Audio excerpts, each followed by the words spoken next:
जय श्री कृष्ण दोस्तों। दुनिया में हमें बहुत सी कठिनाइयों का सामना करना पड़ता है, परंतु उन कठिनाइयों के बदले हमें कुछ न कुछ सीख जरूर मिलता है। ठीक वैसा ही सीख मैं एक कहानी के माध्यम से आपको बताने जा रहा हूँ। यह कहानी भगवत गीता से संबंधित है, इसलिए हमने इसे आपके लिए विशेष रूप से चुना है। इस कहानी को पढ़कर आपको कुछ अच्छी शिक्षा मिलेगी जो आपको इस दुनिया को समझने में मदद करेगी। तो चलिए कहानी शुरू करते हैं। एक बार एक गांव में एक बूढ़ा व्यक्ति अपने पोते के साथ रहता था। बूढ़ा रोज सुबह जल्दी उठकर भगवत गीता पढ़ने के लिए मेज पर बैठ जाता था और अच्छी तरह से भगवत गीता पढ़ता था। उनका पोता दादाजी की खूब प्रशंसा करता और अपने दादाजी जैसा बनना चाहता था। इसलिए पोता दादाजी की तरह सब कुछ करने की कोशिश करता। एक दिन पोता अपने दादाजी के पास गया और कहा, दादाजी, मैं आपकी तरह रोज मेज पर बैठकर भगवत गीता पढ़ता हूँ, लेकिन मैं इसे ज़्यादातर समझ नहीं पाता हूँ और जो कुछ भी मैं समझ पाता हूँ किताबें बंद करने के साथ साथ मैं उसे भूल जाता हूँ। अगर मैं जो पढ़ता हूँ उसे भूल जाता हूँ तो भगवत गीता पढ़ने से मुझे क्या लाभ होता है। तब दादाजी एक कोयले की टोकरी पकड़े हुए थे।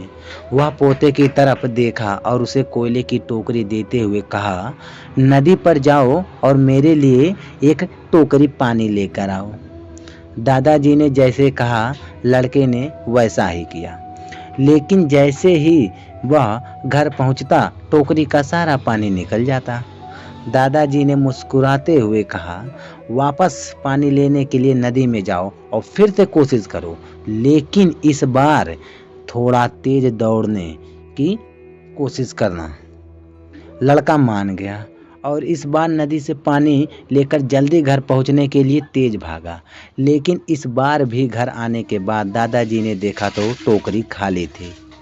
दादाजी ने पोते को फिर से कोशिश करने के लिए कहा, लेकिन हर बार रास्ते में टोकरी से पानी निकल जाता था और टोकरी खाली हो जाती थी।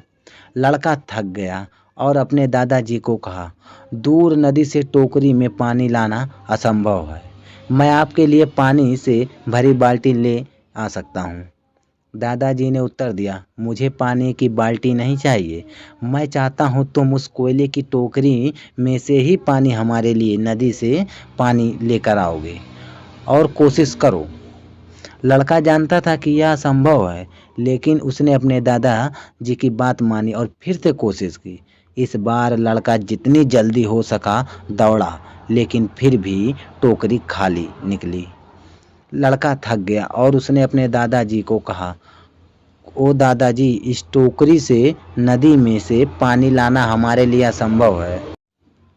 दादाजी ने उत्तर दिया, तुमको लगता है कि यह असंभव है, लेकिन जरा टोकरी को देखो।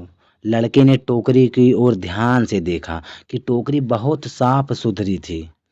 उसने देखा टोकरी से कोयले के सारे दाग हट गए। अब कोयले की टोकरी अंदर और बाहर से साफ हो गया था। दादाजी ने कहा, तुमने देखा कि टोकरी अब सारे दाग मुक्त हो गया है। जब आप भगवत गीता पढ़ते हैं तो ऐसा ही होता है। जो तुम पढ़ते हो उसे तुम समझ या याद नहीं रख सकते हैं, लेकिन यह शब्द तुमको अंदर और बाहर से बिल्कुल बदल देगा। तो दोस्तों, हम आशा करते हैं कि आपको भगवत गीता की कहानी पढ़कर ज़रूर अच्छी लगी होगी और कृपया करके इस कहानी को आप अपने दोस्तों परिवारों के साथ शेयर करें, ताकि हर कोई इन मज़ेदार और शिक्षावर्धक कहानियों को पढ़ सके, जिससे अपने जीवन में भगवत गीता से संबंधित सभी ज्ञान को आकर्षित कर सकें।